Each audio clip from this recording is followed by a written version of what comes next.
Good morning and warm welcome to our retail market update. My name's Graham Bradshaw and I'm a partner in the commercial property team and the retail team at Burness Paul, and I'm going to be chairing today's session. I'm delighted to be hosting this webinar alongside Scottish Retail Consortium and to be joined today by Kyle Monk, who is the Director of Insight at the British Retail Consortium. On behalf of us all, I'd like to offer you a warm welcome today, and we're delighted to see so many joining. So this is the second year that Kyle has been good enough to join Burness Paul for a presentation of this kind. And I'm pretty sure that this time last year we were all shaking our heads, confounded by the tough year that had just gone by for retail. Well, I think how we long for the hazy days of 2019. As a retail property lawyer, I've spent much of this year officiating between retail landlords and tenants, trying to untangle the guidance and legislative changes handed down from Westminster and Holyrood. And on that front, we've again been glad of the consistent support to the sector provided by the Scottish Retail Consortium throughout 2020. But here we are, we're in retail's golden quarter, and the focus is shifting once again. Can the sector shine as brightly as usual under COVID conditions? Over the coming weeks, online retail operators will be stress tested as never before. Capacity for fulfilling online orders has already been expanded to newfound levels to cope with demand during lockdown. Can that capacity be stretched yet further to address the expected Christmas onslaught? And never mind coronavirus, many of you will have long enough memories to recall the good old days when Brexit was the only thing that we had to worry about. Well, in a time when cinemas are closed, the potentially unwelcome sequel to Brexit, no deal Brexit, is looming into sight. In retail, that could have huge consequences. If there is no free trade deal with the EU, then cost increases must surely be passed on to consumers, which will simply cause even greater pain for the retail sector. The latest statistics from the British Retail Consortium show shop prices continue to fall, with some degree of bounce back for sales. But this year, everything is relative, and I'm sure that Kyle is going to help us unpack the real picture. We're hugely grateful to have Kyle Monk presenting at today's retail market update.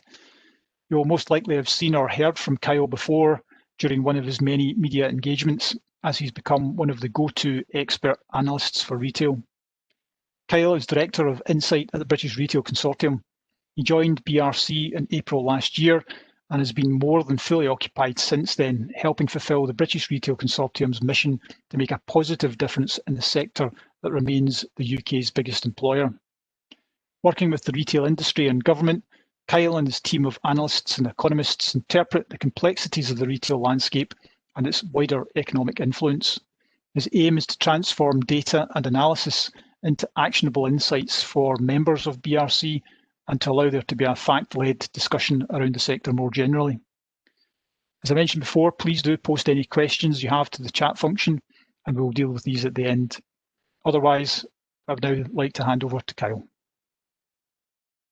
Thank you very much, Graham, for the kind intro, and very happy to be here again. It's a shame we can't be in your offices in Edinburgh giving this talk today, but I guess my flat in Zone 2 in London will have to do instead. So as Graham mentioned, my name is Kyle Monk and I'm Director of Insight at the British Retail Consortium. I want to thank Burness Paul for the opportunity to speak with you all today. We do some fantastic work between the Scottish Retail Consortium and Burness Paul, and it's been a pleasure working with them over this past few years. So I've been invited here today to talk a bit about what's going to happen next in the retail sector and also what's happened so far. So how consumer behaviors have changed and how that's affecting the performance we're seeing across sales and footfall. But first, I'd like to give a bit of an intro to the BRC, or the SRC, sorry, the Scottish Retail Consortium. We also have a Welsh Retail Consortium, so we are covering all our bases in the devolved nations. So our overall aim, as Graham alluded to, is to make a positive difference in the retail sector. So as a membership body, we represent 5,000 businesses that generate a combined revenue of £180,000 and employ 1.5 million people. So some of you on the call today will be members, and you might not even know that, which will give you access to all of our resources, our data, our insights, some of the things I'll be showing you today, And if you're not currently members, you definitely should be. So our driving mission has always been to improve the sector. Obviously, COVID has been an incredibly challenging time for the sector, and by proxy for us as a business. We've been managing the needs of the supermarkets on one side, as we represent almost all the big four, as well as obviously non-food, non-essential retail, and getting the balance right between those two has been incredibly incredibly challenging. But I feel like the sector is in a good place, or a much better place than it could have been through some of the interventions that our team in London and Edinburgh have helped with. So to quickly touch on what we do and how we support the industry. So very broadly, we look at a number of campaigns across a wide variety of issues. These are just a few of them. I won't go into too much detail, but you'll recognize some of these. So things like business rates, obviously huge costs for stores. Brexit, as Graham said, was a huge campaign of ours and remains a huge campaign in the background throughout COVID. We work on things like childhood obesity, so reducing sugar, salt in supermarket foods, on shop crime, as well as cyber crime, waste and resources. So we have a carbon roadmap, and 50 or 60 of our members now, I think, have committed to going carbon neutral by 2040. And these are all things that we do sort of usually fairly under the radar to support the sector. So that person on the left here, obviously, another thing that we do is crisis management, and there hasn't been a crisis quite like the one we're currently in for quite some time. So the serious-looking person on the left-hand side there is my boss, our Chief Executive, Helen Dickinson. You might have seen her at the beginning of the crisis, flanking Boris and his team. Trade bodies have been incredibly busy over this period. I think we've onboarded something like 60 new members over the course of the crisis. We've had daily war rooms at the beginning of the pandemic with the big four grocers and their chief executives, and DEFRA and the other government bodies that look after keeping supply chains flowing. When stockpile that was happening during stockpiling, we've also had calls with the Indian government when there was a brief period where the British supply of paracetamol got down to its last 2 weeks, and we had to speak with the Indian government to open borders to help keep that supply going. And everything in between face masks, between non-essential store reopening. We've been very active, particularly in Scotland and Wales over the last few weeks, with all the I was going to say drama, is probably the wrong word, but the contentious issues around non-essential retail and supermarkets that are happening at the moment. I guess just to sort of build on that, I think I've touched on some of these things, but as I said, we have a number of targets across these key areas. And the reason why I guess we've had such cut through with government over this last period is how important retail is to the UK economy. So it's 5% of the economy, 98 billion in GVA, 380 billion is spent every year throughout the economy. And retail productivity is generally a lot higher than other sectors in the UK. So 5.1 versus 0.5 in the UK as a whole. And that's been driven partly by, I guess, rapid advances in online and digitalization of retail sales platforms. And the other huge factor, and one that's incredibly important at the moment, as I'm sure you're all aware, is that we are a substantial employer. So there's 3.1 people who work in the sector. And, from looking at the news, you might think that number has been shrinking pre-COVID, but actually it was 3.1 million in 2014, and it's still 3.1 million today. It's just that the jobs that make up the sector are changing. One of our members posted a job the other day for a TikTok specialist the other day, a platform that's only been around for a year and a half. And I guess there's a transformation that's happening, and that transformation is accelerated hugely over the course of COVID. So we've seen 5 years of digital transformation in nearly 5 months, and I'll touch on what that looks like from a sort of performance perspective shortly. It's also important in other ways. So, a quarter of the jobs are held by under 25s and 58 are held by women.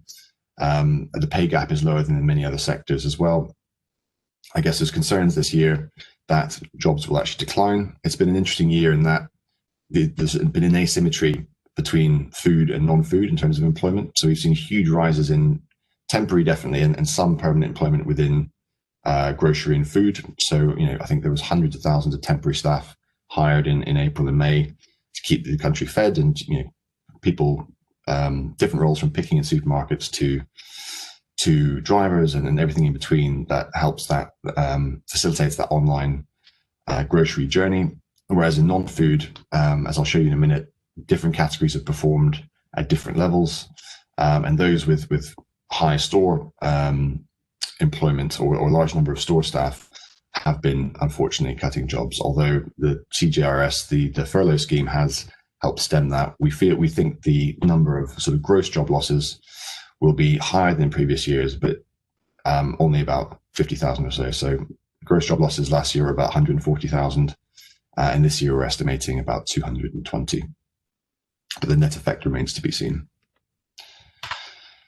So that's who we are. I'll quickly now, well, not quickly, sorry, I'll run you through, I guess, through some of the performance measures that we capture, what happened over COVID from a performance perspective, and what that will mean going forward from this point on. So I really like this chart because it gives a sort of, it tells a bit of a story over what happened between when the pandemic was announced and when, at the end of July, when stores have been open for a small amount of time. So we can see quite clearly here, this shows the year-on-year sales change for food, non-food, and total sales on a week-by-week basis. So you can see when the pandemic was announced, immediately food sales ramped up as stockpiling happened. That peak there was around +80 or +90, I think, for that given week. So peaking just before lockdown occurred. There was a slight bump in non-food, but that was primarily people buying, I guess, items to help them stockpile. So we're talking fridge freezers and the like. So it was mainly concentrated in household appliances. And then after that, obviously, an almost equal dip that lasted for the better part of 2 months. The non-food retailers within membership, not just within membership, sorry, across the entire country, were losing around 1.7 billion a week cumulatively during that phase. And we didn't really see it begin to recover until the end of May for food, and then the end of June for non-food. So obviously with bars and restaurants shut, alcohol sales and other food items that would have, or other food spend that would have been diverted elsewhere, came into grocery. So we saw from May onwards that, and straight through till now, food's been consistently up sort of 5 to 6% every week and most months since May. Non-food had a slower recovery. So obviously, pre-pandemic, I think 80% of non-food spend was done in stores and 20 online. That sort of flipped on its head. But, I guess the non-food sector wasn't quite prepared for that switch. And equally, it's certain categories don't lend themselves well to online, like fashion and footwear, both of which still haven't recovered and are still sort of hovering around the -10 to 20% year-on-year mark. So obviously in June, we saw with that bump, you can see after the 15th of June is non-essential stores reopening across the country. And since then, I haven't included the most recent months because essentially the line has stabilized. We've been at sort of +4, +5 overall for the last 2 months. Non-food's in positive territory again, which is good. But behind the sort of overall performance trend in non-food, the different categories there's huge discrepancies between different categories, which I'll come on to in a bit. So a few slides just to highlight, I guess, the extent of the online growth and how sort of unprecedented it is. So on the left-hand side, we have 3-month average sort of online versus offline for non-food. And you can see that divergence between in-store in the light blue and online in the dark blue. So huge differences, and stores remain, even in September now, down sort of 15 to 20% on where they were last year. And you can see each month the year-on-year growth has been peaked at sort of 60%-ish in April and May, but has stabilized at around 40 to 45% in recent months. And that's anticipated to continue over the next quarter at the very least, particularly with all the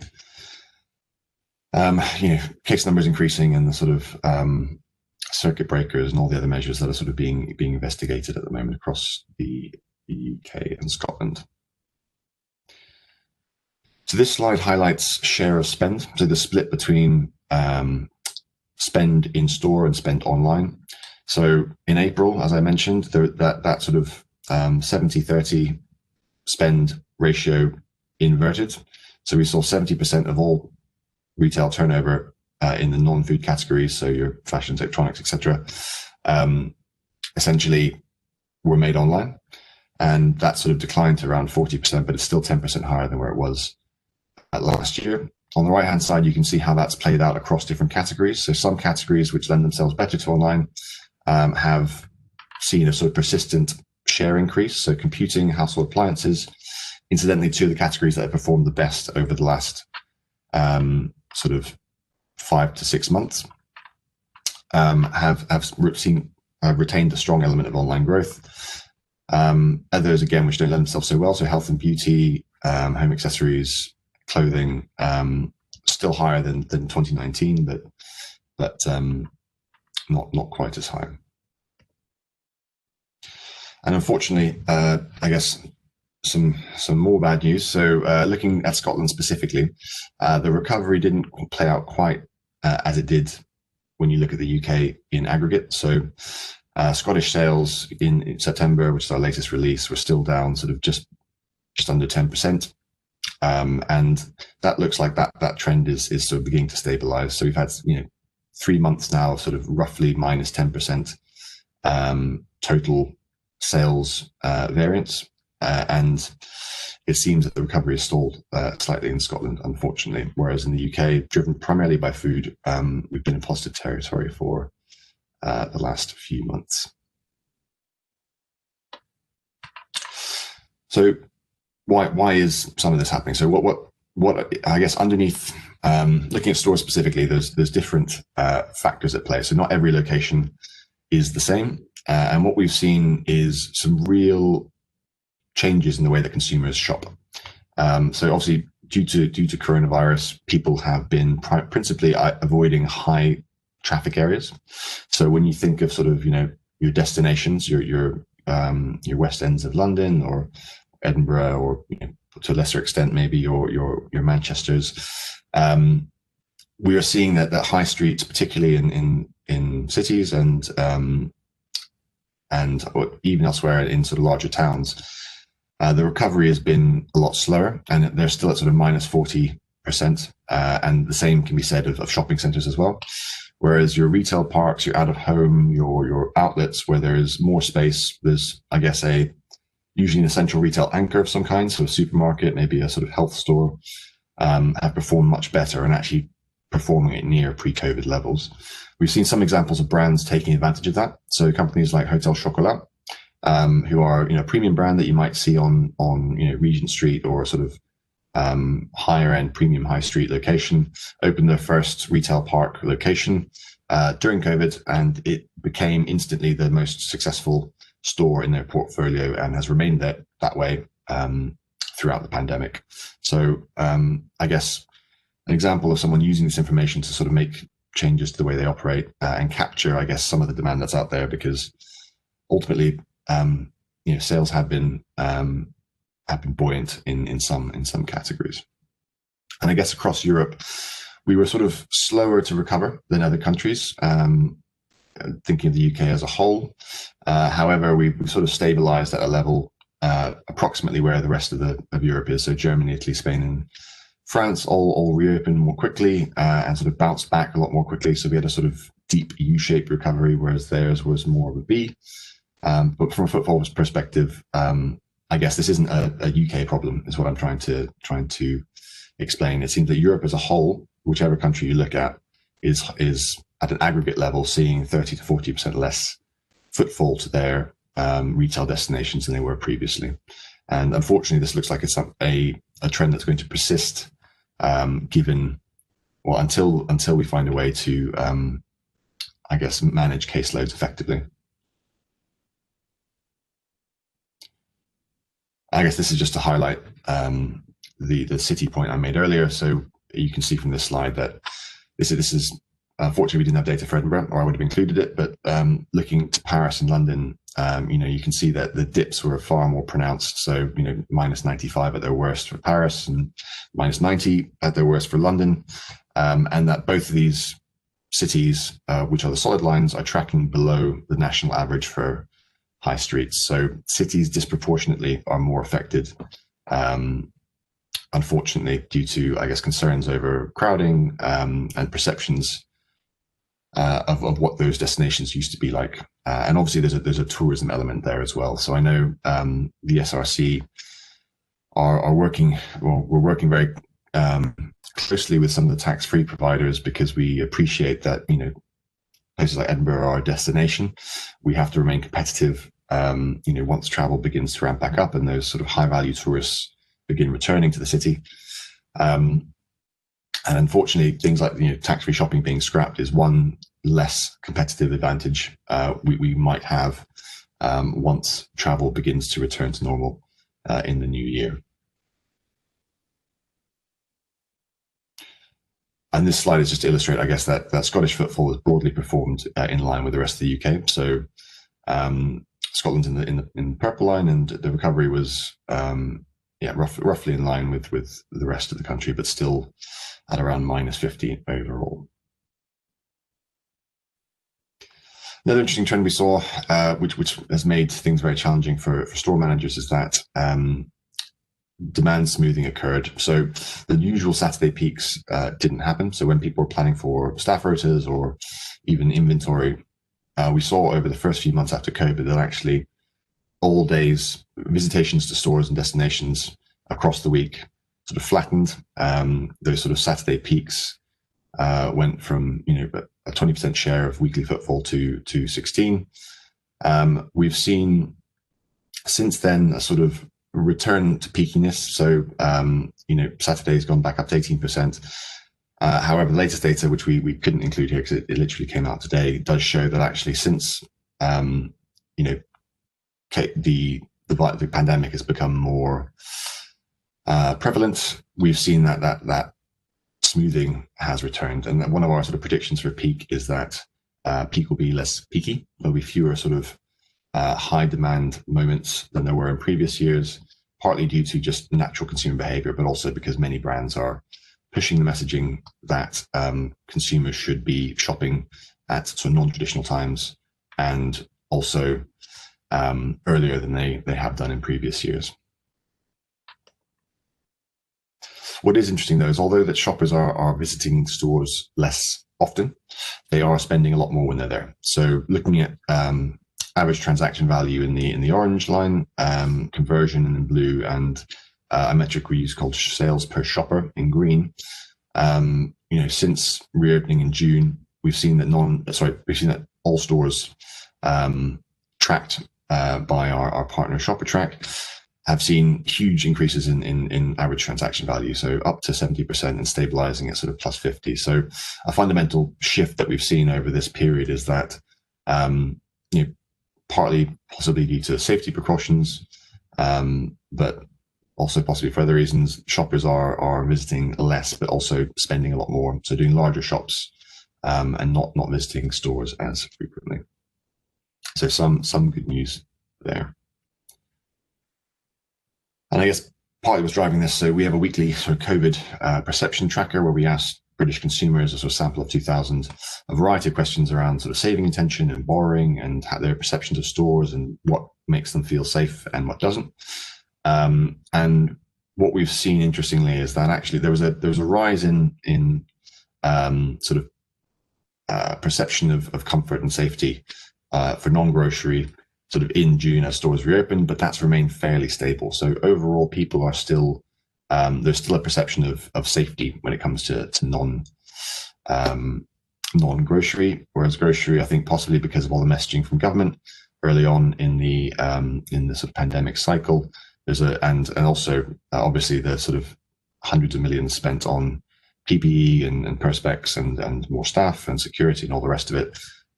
There's a higher perception of safety from the general populace when it comes to shopping in those stores. And this ties into the what I mentioned about people visiting stores less often. So this was a question around what stores people were visiting in the prior week, and unsurprisingly, supermarkets featured at the top. We've seen, you know, local convenience stores also featuring highly, pharmacies, a third of people are visiting health stores. That's quite a lot higher than the sort of pre-COVID baseline that we had. And I guess other non-essential stores are sort of featuring quite low down there. So all clustered in a sort of with under 20% of respondents saying that they visited those stores in the last week or two. So I guess that's a snapshot of where we are currently. And, hopefully that gives a sense of, I guess, what's happening in the sector. Peak is going to be an interesting one this year. So, without giving too much away before I show you the slides, we had the best September sales that we've had since, I think, 2009. That was reported a few weeks ago. And speaking to retailers, what we've been seeing is that actually people have been shopping a lot earlier than normal. So the anecdotal evidence is that the messaging is getting through. So the campaign that we've run in conjunction with many of our members, you may have seen it on the TV, on the radio, or even on social media. The sort of shop early Christmas message is seemingly landing, and I guess that sort of safety concern as well is probably driving some of that behavior. So Christmas shoppers generally fall on the spectrum. There's the sort of organized amongst us who tend to do all their shopping usually by the end of November. So they get the best deals. They might use Black Friday to get discounts on their items, and they're all wrapped and ready to go before we even hit December. And then there's the other ones amongst us who wait to the last minute and go into store in the last week of December and do all our shopping then. The expectation is that that won't happen in the same way. So we were concerned it would, but based on what we're seeing in the numbers, that doesn't seem to be on the cards this year. And what I'm going to run you through is a bit of research that we've done in conjunction with Google and our partner ShopperTrack to sort of talk through, I guess, some of the trends that they've been seeing over the period. So the main one is what we've discussed already, which is the asymmetry. So there's different categories performing at different levels. You've got electronics and furniture and DIY all performing at sort of +40, +50, and your fashions and footwear is performing at -20. So although the overall picture looks positive, underneath that there's deeply uneven performance across channels and across categories. And consumer behavior has fundamentally changed. And I'll touch on some of the drivers behind that change in my following slides. So I guess the largest or the most significant of these factors is that the home has become a place that must fulfill all our needs. So you might previously have gone to the shops 2 or 3 times a week. You would have gone to the office obviously during the day. But because the home now is so core to every part of our lives, we've seen a substantial amount of spend being funneled into home improvements. Obviously the reduction in stamp duty has helped house prices and house sales. And we've seen a heavy investment due to, I guess, limited other options. So a reduction in travel, reductions in eating out have left people more cash rich overall than they were.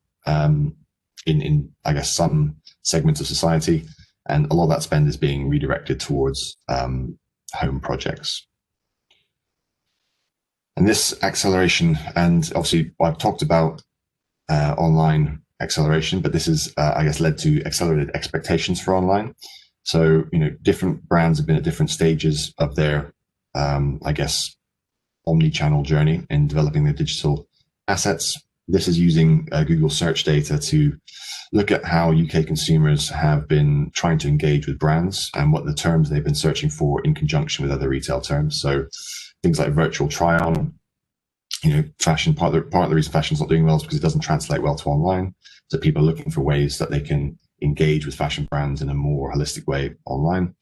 Live chat is an expectation that's almost doubled from the pre-COVID index. Next day delivery, despite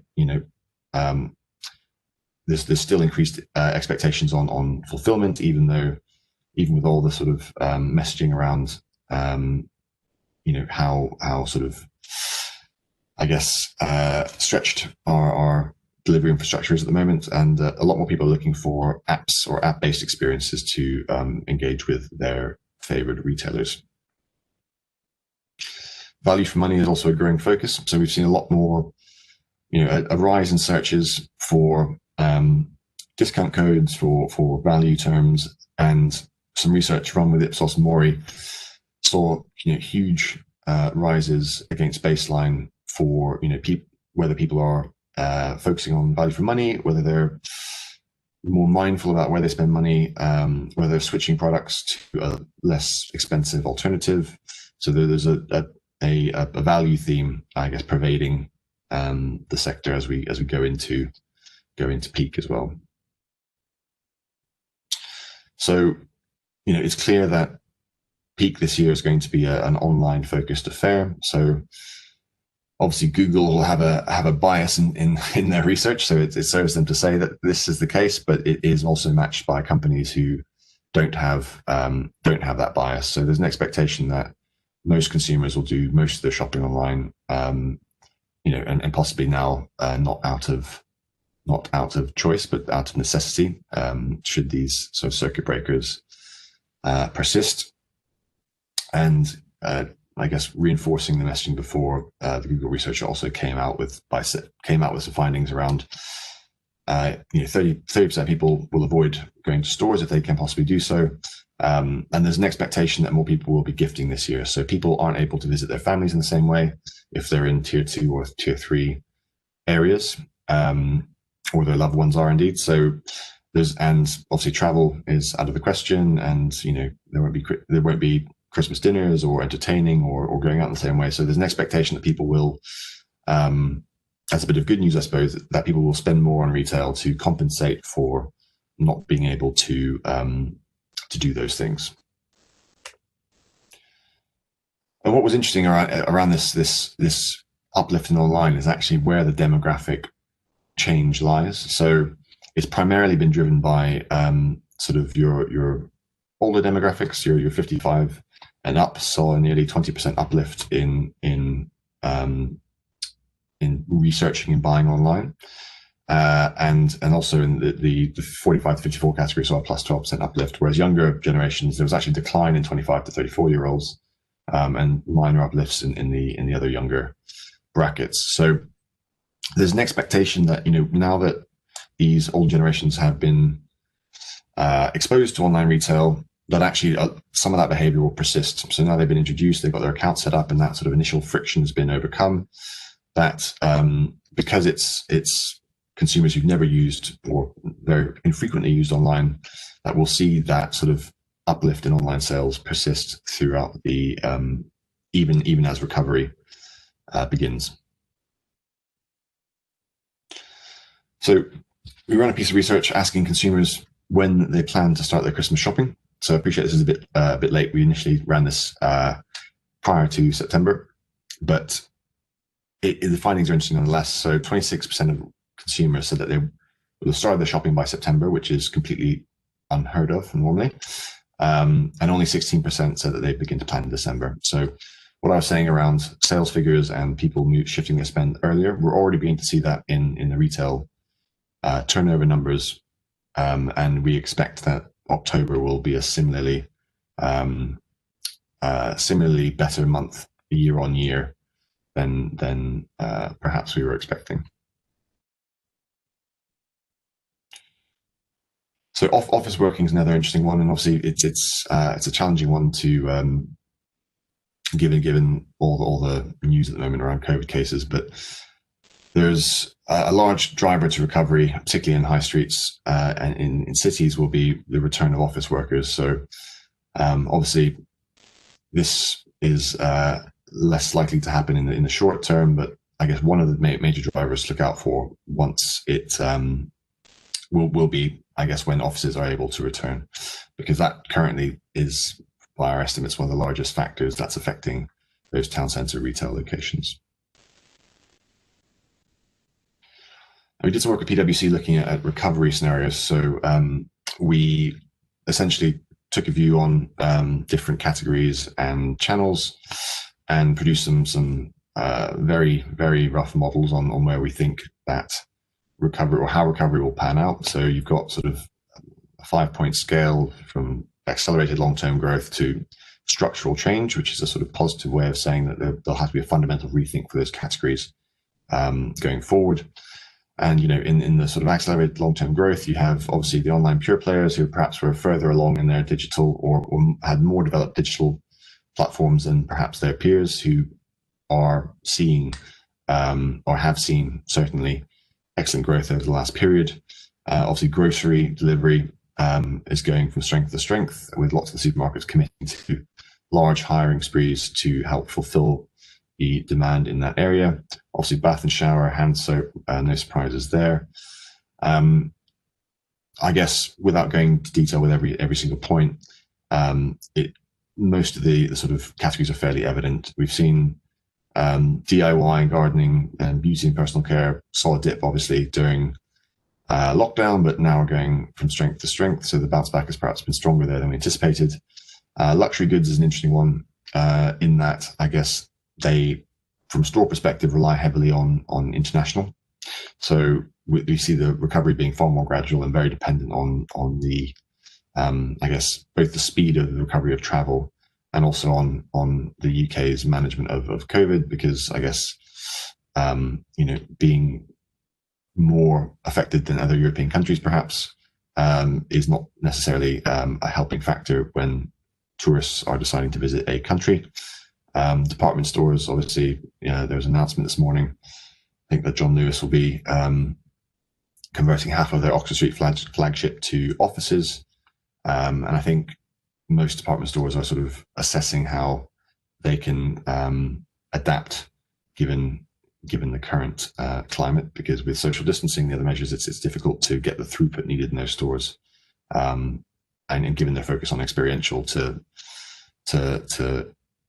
trade profitably. And obviously, as I've mentioned clothing, footwear a few times, but lots of challenges there. You know, again, being so home centric, a lot of clothing is event driven and occasion driven, and those occasions just aren't happening. So again, that will be very dependent on the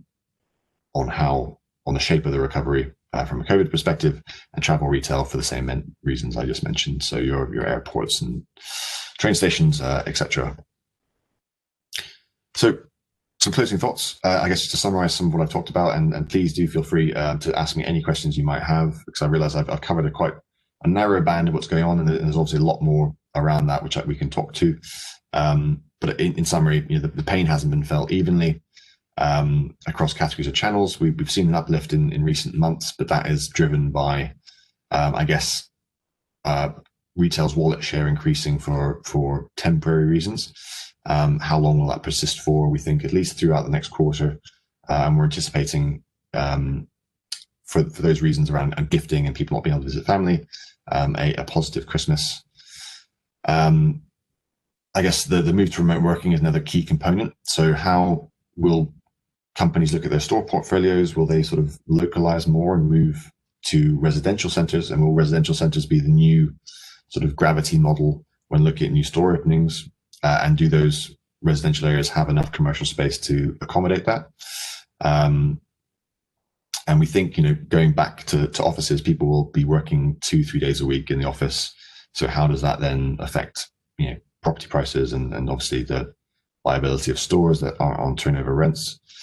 And I guess there's a question around, you know, if people begin to reduce their property footprints, what's the knock-on effect for retail centers? And you know, we've been working very hard to make sure that some of the costs associated with that, such as business rates, and I guess local planning permissions and all the rest of it, are calibrated in a way that attempt to minimize the volume of vacancies that we're seeing. But vacancies did tick up at a sort of record pace, unfortunately, in the last quarter. So we released our vacancy monitor last week.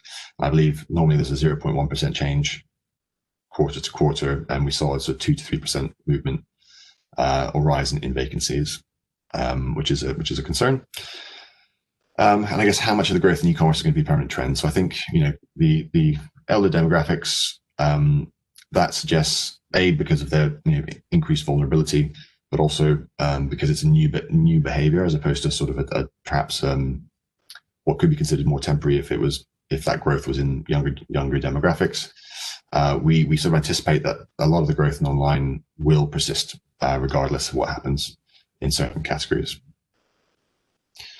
And just to summarize very quickly on the peak side, because I appreciate I'm running over time, I guess indicators point to shoppers shifting their spend earlier. So both in the research and in the numbers we've seen, we expect October to be a good month for gifting items. And weekday demand patterns have been altered, so we're going to see less peaky weekends and possibly an uplift in midweek as people attempt to visit at less busy times.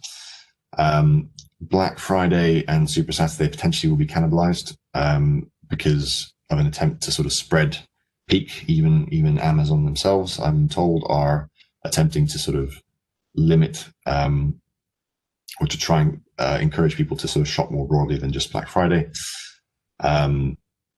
Consumers will make fewer store visits if they're indeed able to, but will spend more once they're there.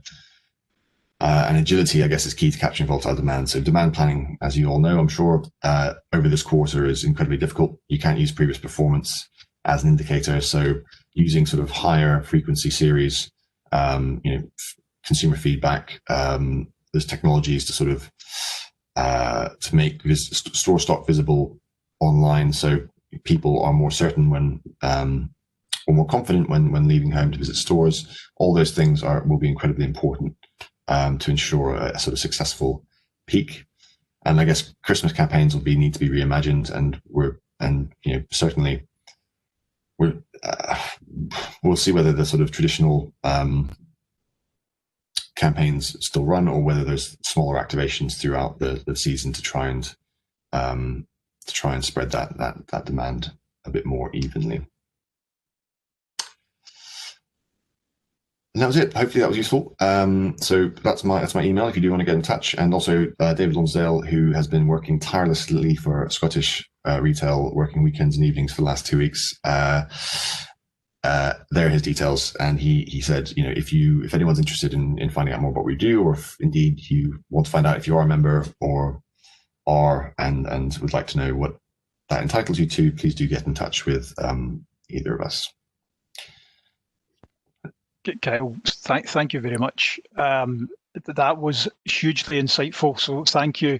I think there's a sort of soundbite that kind of goes along the lines of everything's terrible in retail, but I think your presentation there shows us that it's a much more nuanced picture in terms of what's going on, and it's probably surprising in some respects for us able to say things such as the sort of sales in September were the best that they've been in over a decade. I don't think anybody would have predicted that message is going to be coming through from this year. It just shows the huge change in behaviours, but obviously it's not a negative story across the sector. As you pointed out there, we're seeing certain categories that are doing very well in terms of food and tech, home improvement, and these areas. So it's interesting to see that. It's not a one size fits all story here. There's much more to it to be seen behind the headlines. In terms of a couple of points to raise, it's interesting. We see all of this happening. So much has changed over the last 6 or 7 months, and so the question that always comes to my mind is this a permanent shift? How much of it will remain with us? What are the trends that are going to remain fixed going forward, and what will this mean? And to put a wee bit of context on that, we act as a professional advisor. We're dealing with occupiers, principally in the retail sector, but also landlords of retail occupiers, investors in the retail property market, and also lenders to both property investors and also the retailers themselves.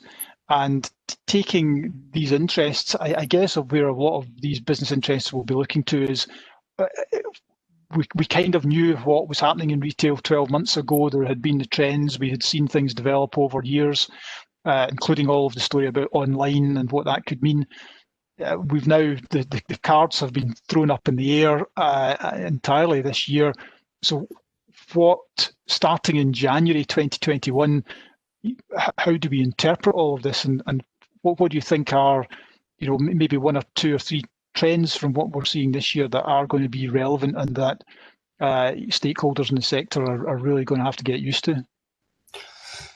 I guess the challenge, and it's a very good question, and one that we're frequently asked, is that there's just so many levers. And what's happening now, or what we've seen over the past few weeks at least, is that with local lockdowns, there's a lot more complexity. So each time an area goes into tier 3, I'm told, we see that same sort of spike in buying patterns that we saw at the beginning of lockdown. So people buying more essentials, preparing their homes. So that's one effect, I guess. There's a wider question, which I didn't really go into detail on, about the economy and and where that's going. So we've the CJRS scheme, the furlough scheme, was instrumental, I guess, in keeping us relatively stable over the last period. But obviously, it's very expensive to run, and that's sort of tapering off now. So there'll be a question around employment, and if those relief schemes are reduced or removed in the new year, that will have obviously a direct impact on people's ability to spend.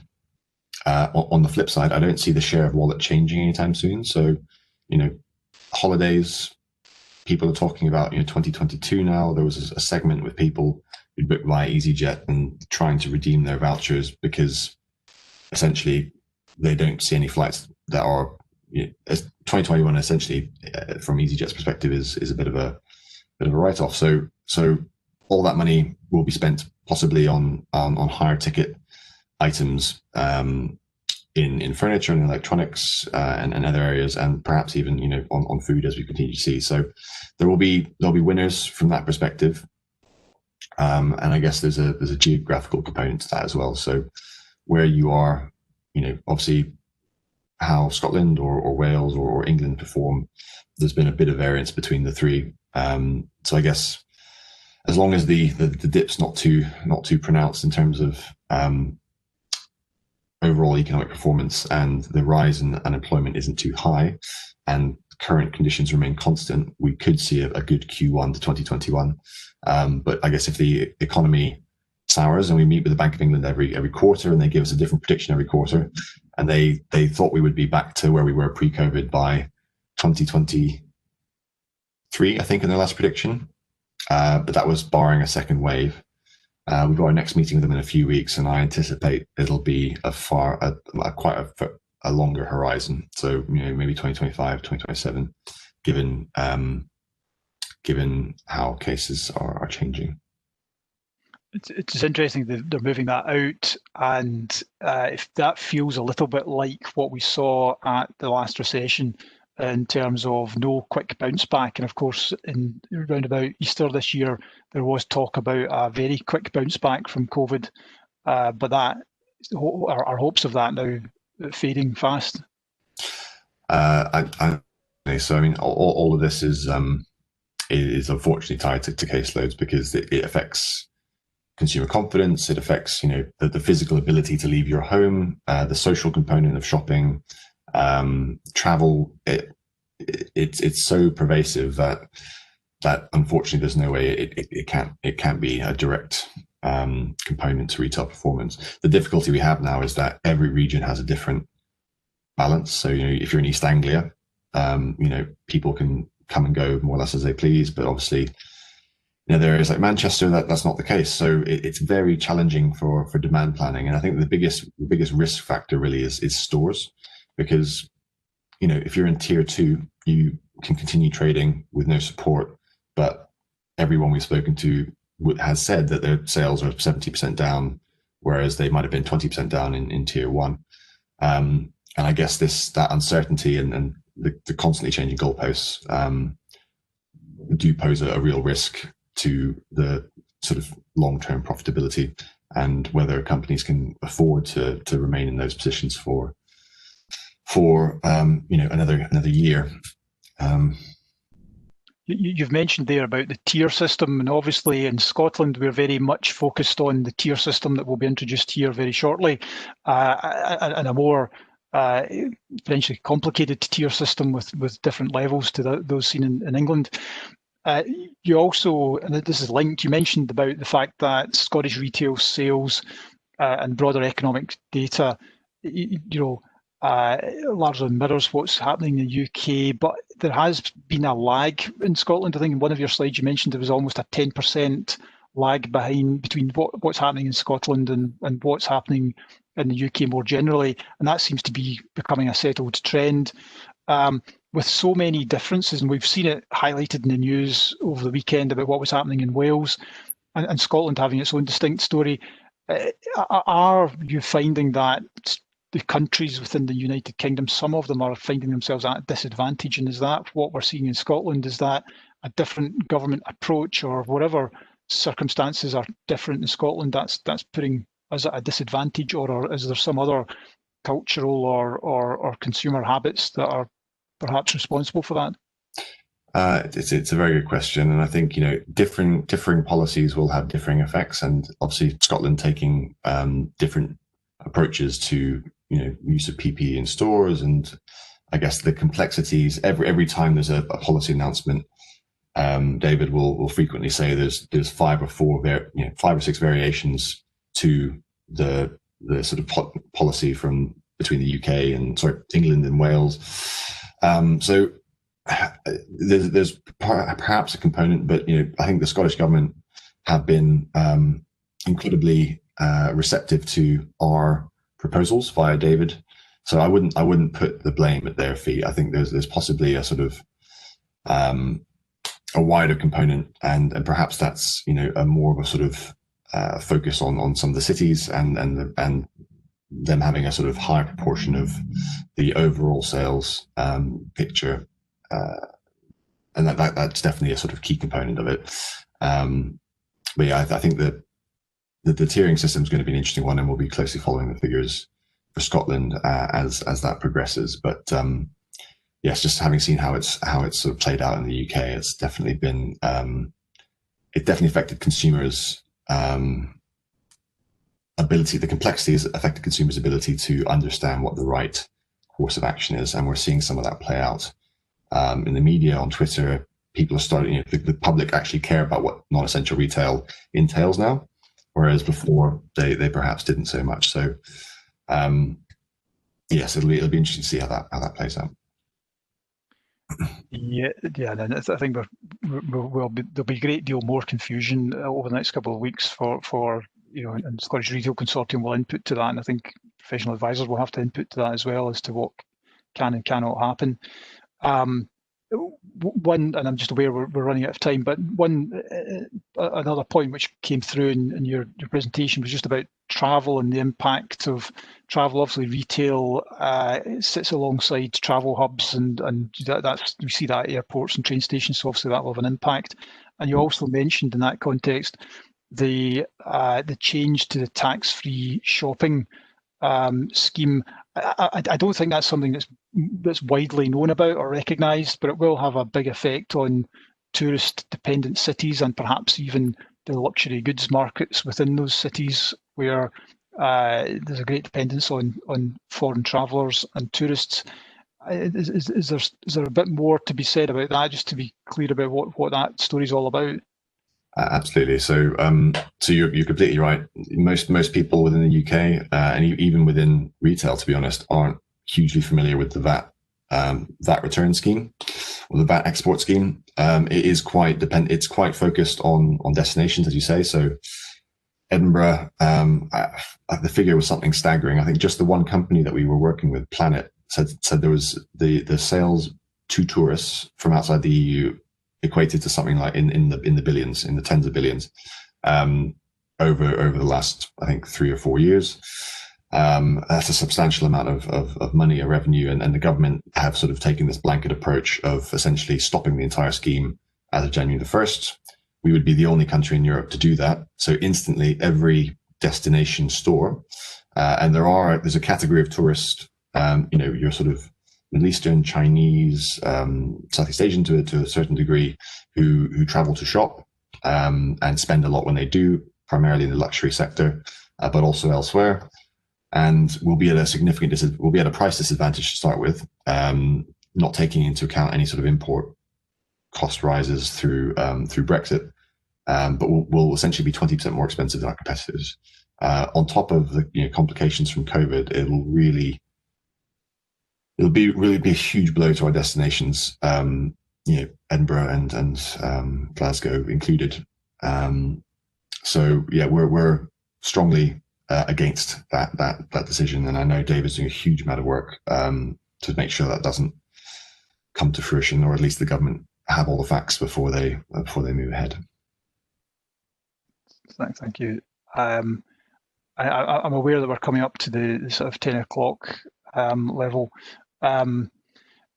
So I think, I guess the one potentially unwanted Christmas present we might all get is the no deal Brexit, and maybe if you could just end by giving us a very brief insight as to the BRC's position on that at the moment, and maybe what that could mean to us once we get to the new year.